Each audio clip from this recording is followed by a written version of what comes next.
The truth about Liberia. We educate, elevate, and promote all things Liberia. We conduct interviews, panel discussions, debates, and more.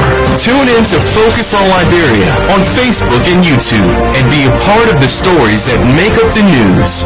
This is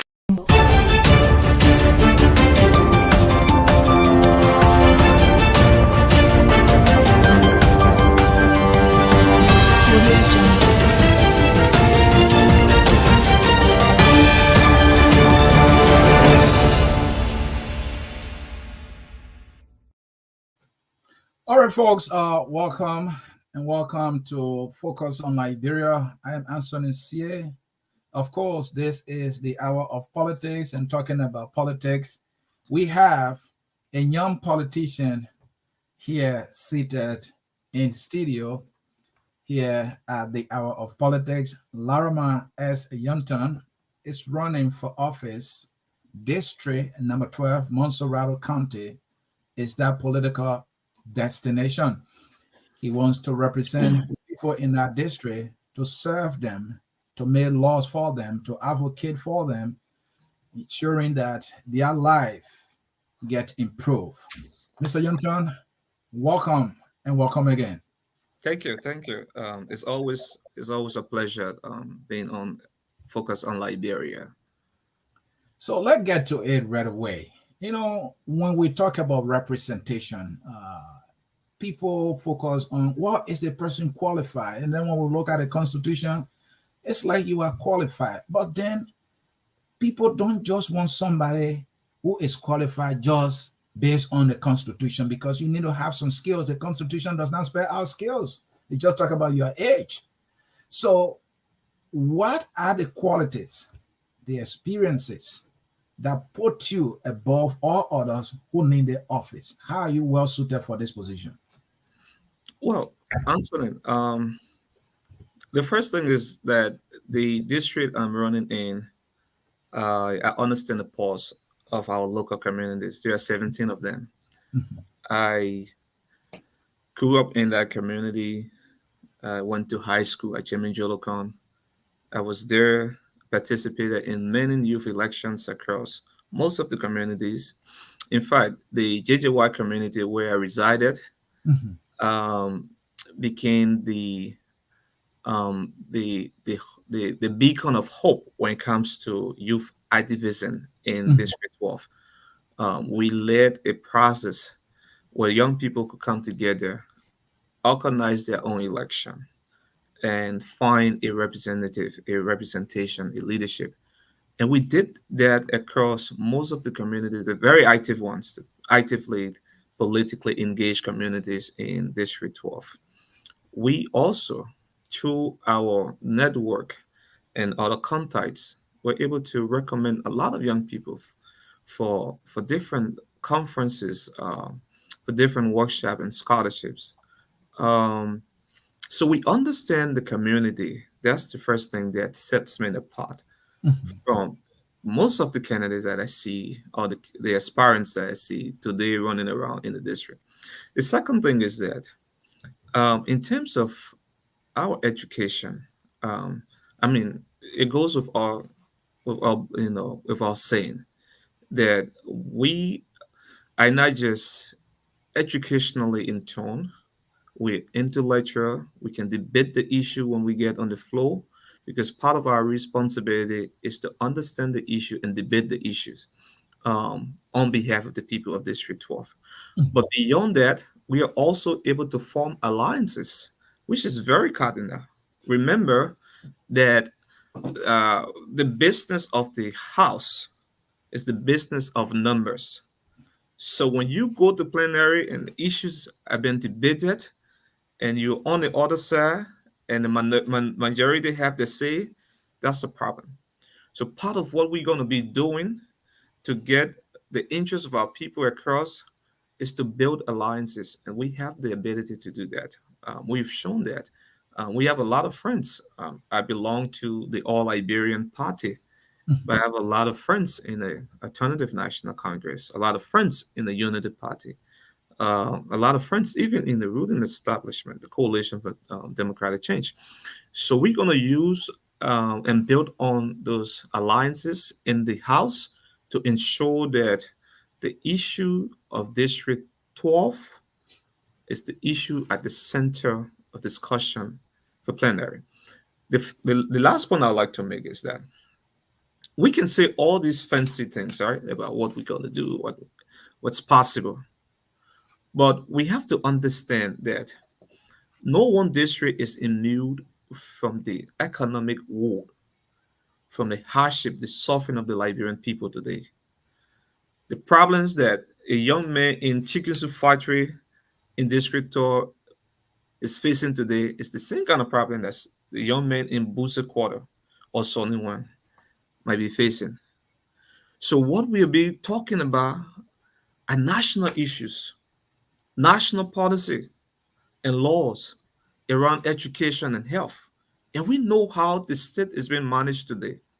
We see how the country image has been decimated, how we are going backward as opposed to progressing as a nation.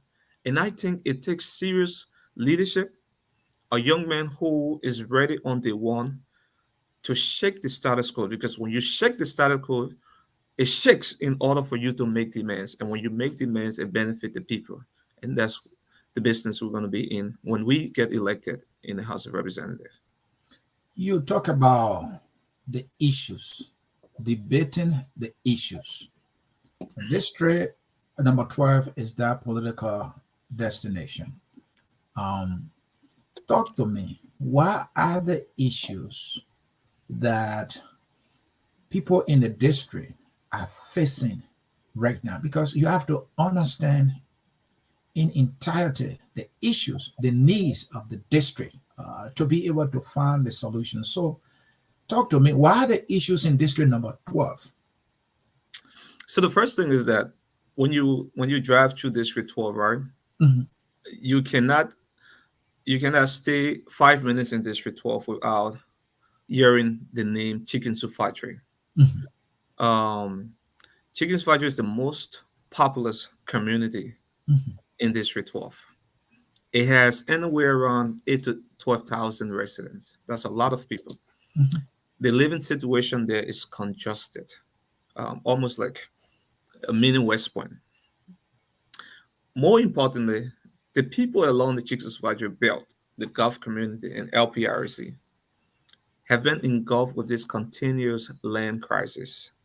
We have to resolve that. And that is number one on my agenda.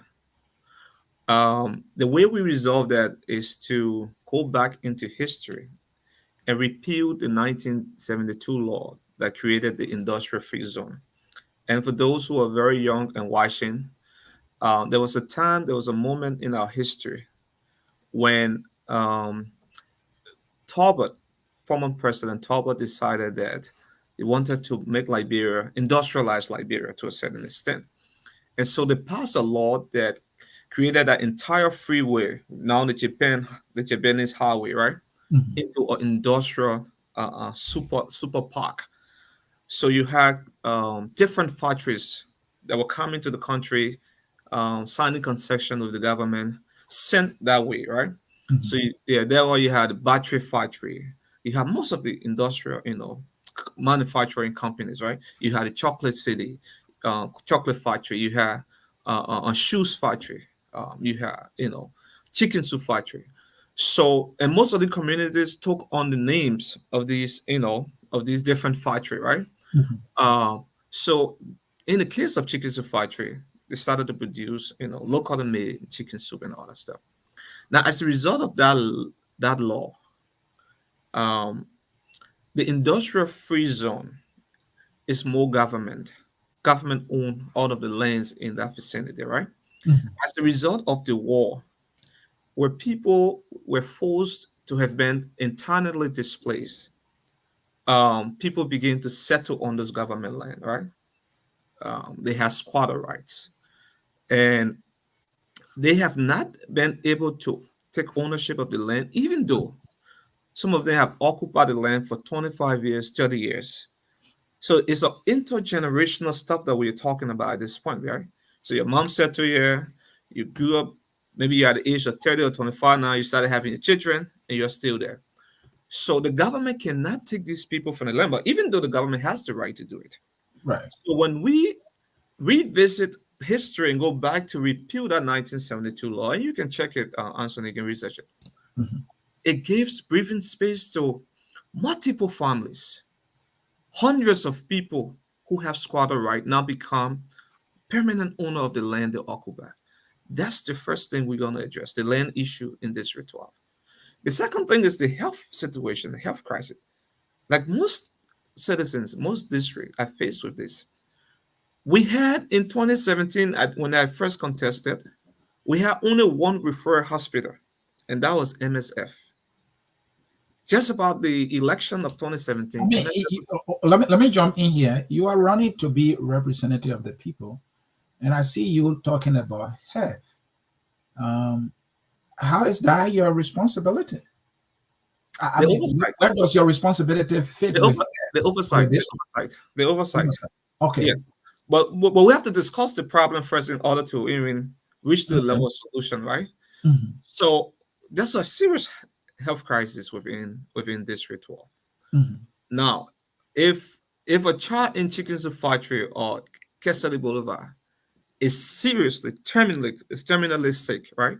Mhm. He has to be taken to either Redemption or to the JFK. Mhm. Those are the two closest, right, that we have.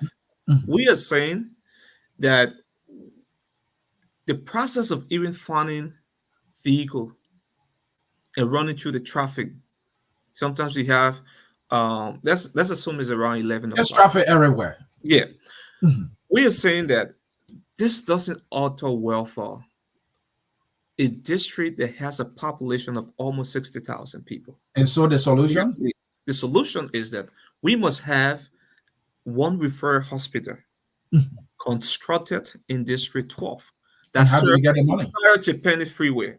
How do you get the money? Well, people, we will allocate in the budget, and that's Mhm. why part of our responsibility is Mhm. to critique, review, approve, and pass the budget into law. Mhm. So when we are in the 55th National Legislature Mhm. and the government through the executive proposed that we Mhm. want to spend maybe 2 million on health. We are saying of that 2 million, we need to have a referral hospital. That the process begin in year one, maybe you go through year two and year three, right? So Mhm. every year, incrementally or progressively, Mhm. we are putting money in the budget for the first 3 years of our representation, so that the district can benefit from a referral hospital. It's not only going to benefit the people of District 12, to be exact. Mhm. District 12 borders District 2, it borders District 13, it borders District 11. You understand here? Right. So people from District 11, Bannerville, Estate, and all that area, people from District 13, you got Excellent. New Jersey Estate there, Mhm. will benefit Excellent. because the distance to travel Mhm. from New Georgia Estate, for example, Mhm. to maybe somewhere around NTA or LPRC, it's Mhm. much shorter as compared to JFK. Thank So you. if you have a central referral hospital in the centrally strategically placed district like District 12 that borders all of the subsidiary districts, electoral districts, it makes a lot of sense. It Thank saves you. thousands of people. Thank you. Let's talk about education. You were in Liberia of recent. I would think you assess the district because you want to represent the people. In any case, you might have looked in the area of education, which is more the national priority or should be. Unfortunately, it's not. Uh, what is your assessment? And what solution from the legislative level you will be coming with should you be elected? So right now, nationally, we are not investing in education, as we are not investing in any sector. So Mhm. we do not have a serious government that is driven by any serious policy across any sector, right? Mhm. Mhm. Our overall national spending on education as a percentage of our GDP is very low. It's far below the global standard. In District 12, we have only one public high school, one. And And when you you think that is not sufficient? it is not. Again, for a population of almost 60,000 people, when most families are below the poverty line, obviously you know that they have to send their children to public institutions, right? Yeah. They cannot afford the rising tuition and fee across. We have over 22 private high schools, right? And Mhm. those are big name schools. In fact, the district has more high schools, privately owned high schools, than District 11 and District 13 combined. So they do not have that means. So bulk of these folks, we have to send the kids either to on special project or Jonathan Grudge all the way in Bannersville. We are Mhm. saying for a population of that, we need at least two or three on public school. Now the question is always the question of where do you get the money from? Where do you get the money from, right? Right. If as a representative, my primary objective is to crack down and fight corruption. Because with corruption, there's so much more that is still stolen away from the people in terms And of the how do you crack down and then fight corruption? bro. Again, we are going to build a united front. Mhm. In the Dutch Free Statement, I said I have the ability to build alliances Mhm. within the lower house, Right. and that is key to any progress that I have to make as an individual lawmaker Mhm. representing my people. Right? Mhm. Corruption will be fought to the letter. We are going to make sure that every budget year we empower anti-graft institution.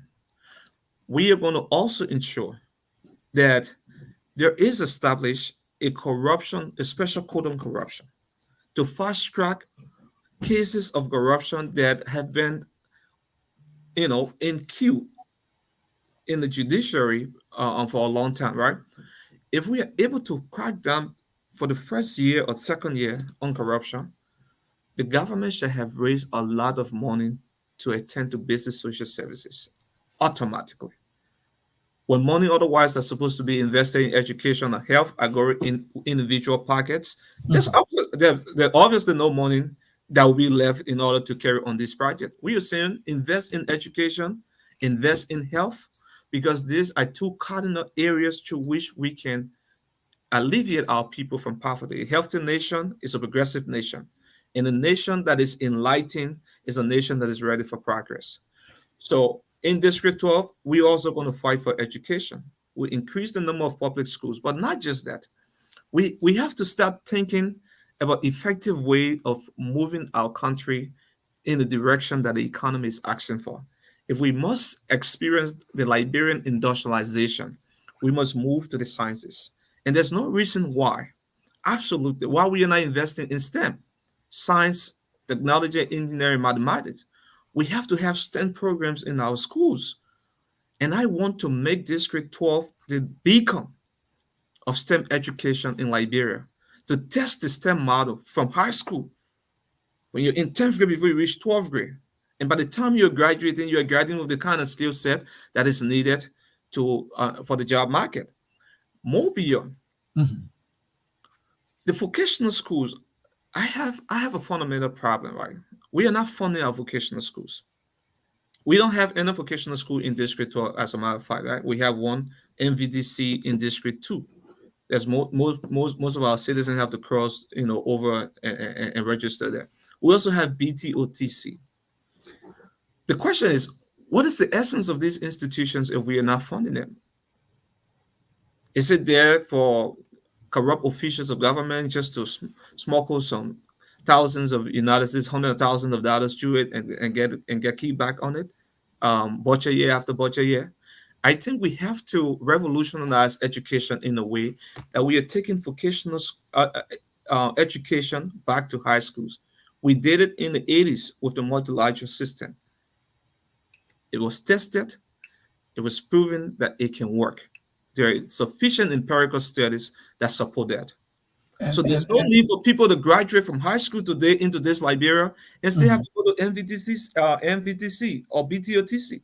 And Comrade Nyonton, I want to agree with you. I too wrote a paper on that I'm yet to release to anybody. I still have it, that we need to have some form of skill training program in our high schools, that when one graduates from high school, they have some kind of a skill. Mhm. Because I continue to say we are 100 years behind most countries.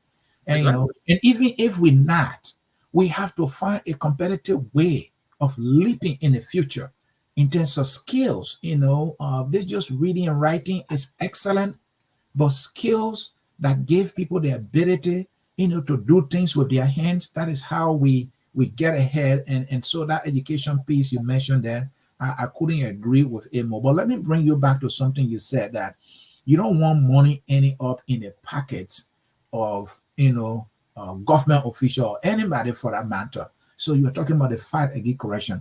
When I look at corruption, this is something I think you agree with me. That is the legal side of the corruption, mostly being carried on by people in government, especially the legislature that you want to go in and serve. If you look at the national budget, they are getting the lion's share of the budget. Look at how much a representative takes home: scratch cards, travel, and you need the rest. How much are you prepared to take home as your salary? And in terms of benefits, how much are you prepared to give away so as to give to your district more? I think the focus, the course of everything should not be on individual representative or lawmaker making those commitments. Mhm, In times we've seen people do that and fail at it because you alone cannot scale down. There has to be a mhm. national scale down. There has Okay. to be a national program that makes the public sector less attractive, Mhm, and focus on the private sector and expansion of the private sector. mhm, And there are many ways to do that, right?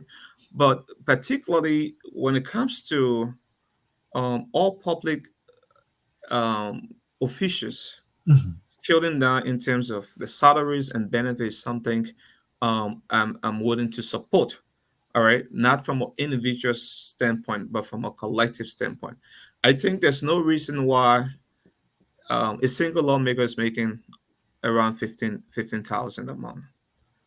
Um, when harder skill paying jobs like engineers, like lawyers in Liberia are not making that. What's the qualification of a lawmaker?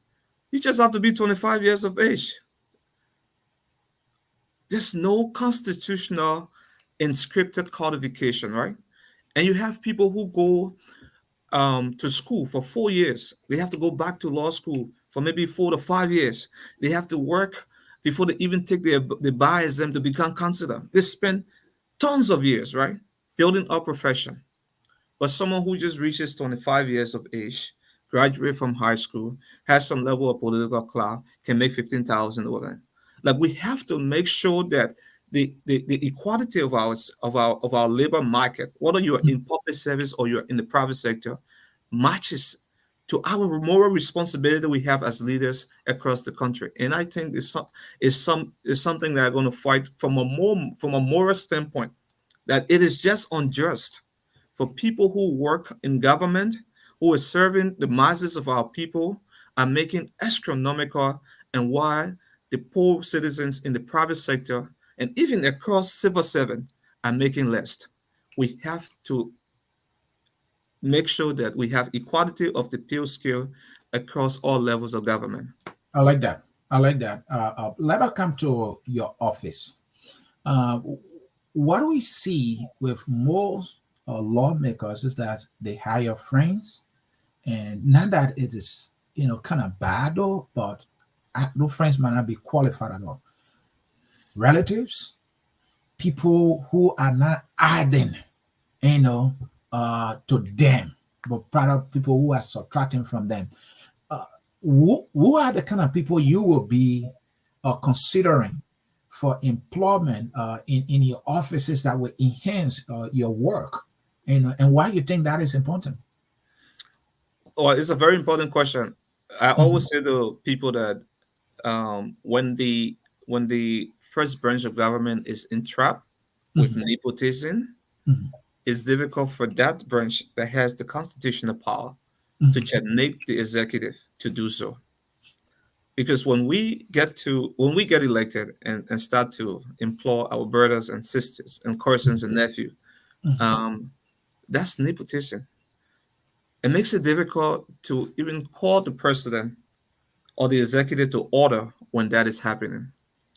What we intend to do is to run a highly skilled and professional office, right? Mhm, I intend, based on my experience this moment, mhm. to also have a research and policy bureau that focuses on diaspora engagement. And the reason is that the role of the diaspora is very, very important in how we move the country forward. And leaders have come from here, went back to Liberia, and forgot that this is an important piece of our national conversation. I'm glad that the dual citizenship law has been passed. There's still more work to do. There's some amendments that we can have infused into that bill, but we have to build a cohesive bond with the diaspora community. And as a representative, my office will dedicate a desk for diaspora engagement. So all of the ideas across Pennsylvania, Minnesota, and other states can be channeled through my office if the diaspora need anything. Why not? You Uh-huh. advocate that the entire legislature should have a diaspora representative or a diaspora office other than Laraamand Nyonton, a representative to be, by the grace of God, should have a personal office. Why not? Well, it's an uphill battle. I think we need to focus on with the dual citizenship bill. Mhm, We need to move the country now to the direction of thinking mhm, of how we can have citizens mhm. um, that are outside of Liberia in the diaspora to vote in major election. I think there where the conversation should Is start. that something you will And fight for to and nail? Should you be elected? very, very, very well. It's something I can champion. Okay. And let us talk about this. Let's talk about some policy issues. What we're seeing, Liberia relatively is poor. When you look at our budget, that's poverty right there. I mean, I can't believe it. But here's the thing, though. We are having so many by-elections either because of death or some other reasons, right? And when you compare that to the U.S., where they have trillions of dollars, most states' budgets are in trillions. In some states, based on their laws, right? When a representative dies or becomes incapacitated, or for some other reason they can't serve, either the governor of that state will appoint to complete the unexpired term of that particular lawmaker, saving the state money. But in Liberia, we're spending millions or several hundred thousand just to replace one person. What will you advocate for? Will Laraamand Nyonton go with the model being used by most states in the US to save the country money? Because sometimes the 200 or 500,000 US that are being used for that election can do so much for a county, for example. What will you do differently? What would be Yeah, your but approach? then it's an issue of law. Mhm, Our law on replacing elected officials of government in the mhm, House of Representatives or Senate mhm, calls for that. In the U.S., it's different, right? mhm, Um, it is a kind of federal thing that trickles down to different states. Each state has its own legislature mhm, and structure and set of laws. So mhm, is a conversation around legality. How do we want to proceed in terms of the methodology is something that we are open to conversations around. I think it is the number of by elections between our election cycle is astronomical if you look at the budget amount. We do not have resources. Just the NEC has submitted 91, a little over 91 million, right, to conduct the 2023 election. That's it, God forbid. We went to bed and woke up to maybe an unfortunate news of a lawmaker passing. We have to have by election before that mhm, major election. So it's something that we can look into. I was glad when Gloria Musu Scott led the process of the constitutional reform and recommended so much that needed to be changed in the Constitution. You know, the Constitution is a living document, right? Mhm. But over time, the leaps through time, the collusion of different political and democratic processes over time create room for people to relook the reality, because when the Constitution was written, that was in 1986. 1986. Yeah, we are in 2022, right? That's Mhm. almost that's first of all over a quarter of a century. Yeah. Um, and that's a whole generation, Mhm. a whole generation of relooking how Liberia should be, in the context of globalization, in the context of moving a nation building forward. So we have to go back to an entire process of constitutional reform, as opposed to having bits and pieces of our constitution amended, so that it presents the real picture of what we need in this time, in this age. And I think that's one of the things that I'm looking forward to, having conversation with my colleagues. Let's bring the recommendation from the Constitutional Review Committee led by Gloria Mususwa back in the center and at the stage of our conversation to see what we can do with changing some of those laws. In terms of national identity, Mr. Nyonton, there are some Liberians that argue the need to change the flag, the need to change in the city, Monrovia, and then many other things, some national symbols. Where are you on that? Well, we have to change our mindset. I think that's the most important thing that creates any semblance of national identity with ourselves. It Mhm. has to be an individual driven process. You can Right. change the flag all you want. You can change Randa Street to Kimbozo Street. I think Ellen did that. She renamed the old bridge. Mhm. It hasn't changed anything. Mhm. We have a country that, to a larger extent, looks up to America, right? All of our Mhm. people, in our individual dealing, we erase the Liberianness of us. We're not so netted and embedded into this whole concept of nationalism. So we want to be like other people rather than ourselves. You understand it? So we have to change our mindset. We have to have a fundamental root in who we are. And to a larger extent, this kind of conversation start with the fundamentals, right? You have a whole generation of kids that are going through, kindergarten, first grade, sixth grade, elementary, right? They have not even been taught civics, right? Civic And if I may jump in here, Mr. erased from our Nyonton, curriculum, right? So where are yeah. we going with this? Mr. Nyonton, if I may jump in here, on the mindset change, because I have been very critical because everybody just throwing anything around mindset change. I mean, and have they ever taking a step back to see how do we change mindset? How did my mindset change when I entered the US? Was I taken to a class to be taught, you have to change your thinking? Or is it the culture that is here? Is it the way things are done here? Is it what I see on a daily basis in a society? So my question here is, how do you think we can change the mindset? Well, adaptation and assimilation works, right? If you leave your area of comfort into a different culture, right? Mhm, In the case of Liberia, we do not have to assimilate. We have to adapt a kind of new way of thinking mhm. into how we see Liberia, our individual citizen responsibility to the country. All right. What we Is it accept. through teaching, or is it by putting policies into place? Is it by building institutions, strengthening institutions? How? Yeah. So you cannot teach that. Mhm, But you can put some basic policy mhm, into play. You can strengthen institutions, right? mhm, Social service institutions that have a direct impact based on those services on the lives of the people, right? Take, for example, the Ministry of Education can instruct in this curriculum that we have to teach civics in school, right? With that, people learn both their moral and constitutional responsibilities as mhm, citizens of their country, not just to the country, to the community. They understand the different compartmentalization of the mhm, society, the need of family building. Nowadays, Most of our families are broken in the country. You see, I mean, the cases of divorce go to the Supreme Court, Mhm. right? We do not believe in this institution of family, all right? And the family is the bare rock of the community.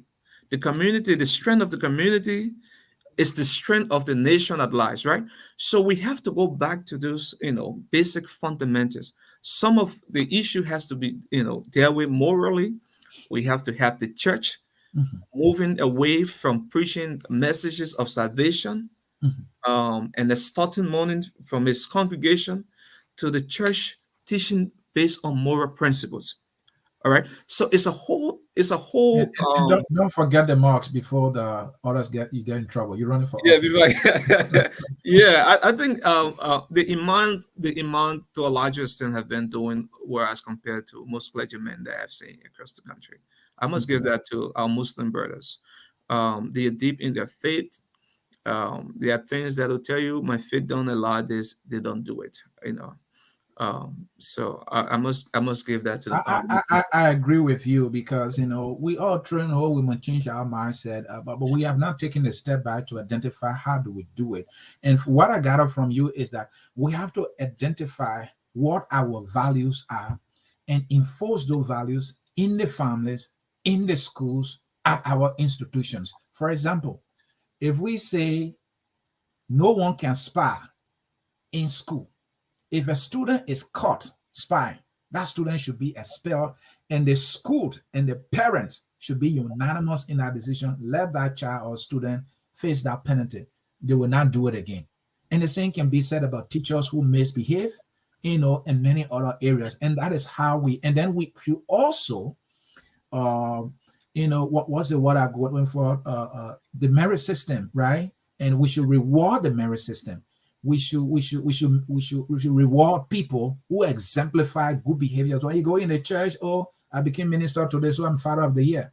But as a lawyer, member of the church sweeping, I will never be father of the year. I will never be recognized, as so we have to go to those things, and I couldn't agree with you more. But because of time, let's talk about winning. So all the beautiful things that you are saying, if you can't win, it will be another story. That's Uh, true. That's yeah. true. So let's talk about winning, Comrade Nyonton. First, you are based in the US. You've been here. I know you went home, here and there. You're in touch with the district. I know you have your team on the ground, but you are not physically on the ground led. I want to think, most of your competitors.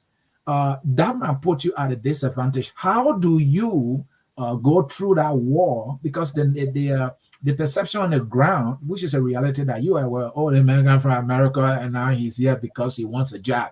How do you defeat that, that narrative against you, to win? How? So you said it right. It is a clear disadvantage. Is something that come up in everyday engagement with the people. Mhm. Once that America cloud is over you, um, people are entitled to how they perceive things, but Mhm. sometimes those collective perception can lead people to making wrong conclusions that Mhm. the fact that you are in America doesn't mean that you have million sitting, Mhm. or you you just want to go back home to take job. I Mhm. think it bows to the larger conversation of the divide between our local Liberians and those abroad. And more and more, and that's one of the reasons I say I'm going to have a diaspora office, right? More and Mhm. more, we have to sync. We have to bring our people together to see each other as one. In terms of winning, we just need to keep engaged. We have been engaged since we did not make a successful run in 2017. Mhm. Our people need to see tangibles. You go into a community, you talk far, and they say, "Well, what have you done?" you know, And and this what have you done? I think it's yeah, something that you need to defeat. That I don't have to do yeah, anything. I just have to be the best person to represent you, because this tangible thing is dangerous. it's very dangerous because Because those people, who have the money right now, either they yeah, stolen the money or they are not the best, and then we end up, with the people who are now our best. So you need to fight that. So the mindset again, Mhm, we go back to it, right? So mhm, they think that um, the entire electoral cycle, right, mhm, our democratic cycle, is a vicious cycle, right? So mhm, on one hand, you have the electors. On one hand, you have the elected officials, right?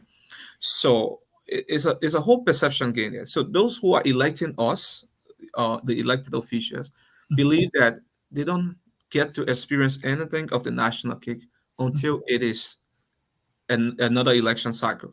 mhm, And those who have been elected over time, history have shown mhm, that some of them borrow money from banks, some of them, they have to go through a lot to induce the people financially in order to get elected. And mhm, so they feel that they have already paid their dues, right, to the mhm, people. And mhm, a living example is the current representative. mhm. He spent almost close to 200,000 to win election. And since then, as little as 20,000, China distributed money intended for the district. He wouldn't give report on it, right? Because he feels that he already paid off for the 6 years that he's supposed to be serving the people. Right. He needs to get his return on investment, right? So if we approach our people like that, is going to be difficult for the mindset to change. So you need that one person that say, "Hey, I know this is the current situation, but what if we look at it differently? All right, I may come at to the level of your need, but not as compared to people who sole intent is to bankroll the process, induce you with funding, get to the House of Representatives and turn it back on you, because we have tried that model many times. We tried in 2017, we tried in 2011, and the outcome have always been the same. So we have to try something new in order to get a different result at this time. Mr. Nyonton, we can always do this again. I want to say thanks for coming, but I will give you the opportunity to speak directly to your district and your fellow citizens why they should join you and talk to the people of district number 12 to consider you as your representative. You can use up to 3-4 minutes and speak to your people directly. We will take that video and give it to you, so you can now close and speak to your people directly. Well, District 12, a lot of you already know the name Laraamand. We are intending to put our hearts in the race once more. The desire to change our district is more present than ever before. We know that we've had historical leadership deficit in District 12 from 2005, 2011 to 2017. I think this election should be about how we can move the district collectively in a fundamentally new direction. And there are a couple of things I'll propose. Number one, we have to try a young, vibrant leadership. We have it's not a contestation between old and young, but we've tried the model of using the older folks before, people in the 60s and 70s. We have not gotten the result. We've tried the model of using people with deeper pockets. We have not gotten the result. I think you need someone who understand you, who've lived with you, who've been there for you when no one could stand up in times of need for you. And I'm the only candidate that have that reputation of standing with you every single step of the way.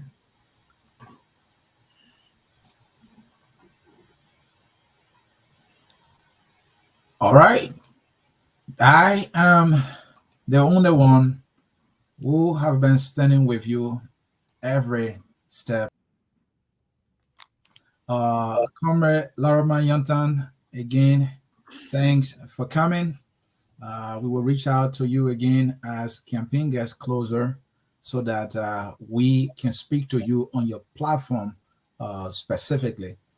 We will appreciate when you get that invitation. You will, as always, be glad to come. Thank you for coming. Thank you so much for having me, Anson. It's a pleasure. All right. So, folks, this is how we will come to the end of the broadcast. Thanks for watching. I am planning to see if I can discuss this sanction thing that came up. We got the information. So we will end the broadcast. And until we see you again, I'm Anthony saying to you, bye-bye from us here at Focus on Liberia. Thank you for watching. Enjoy the sun. We are all Liberians. We are Labira.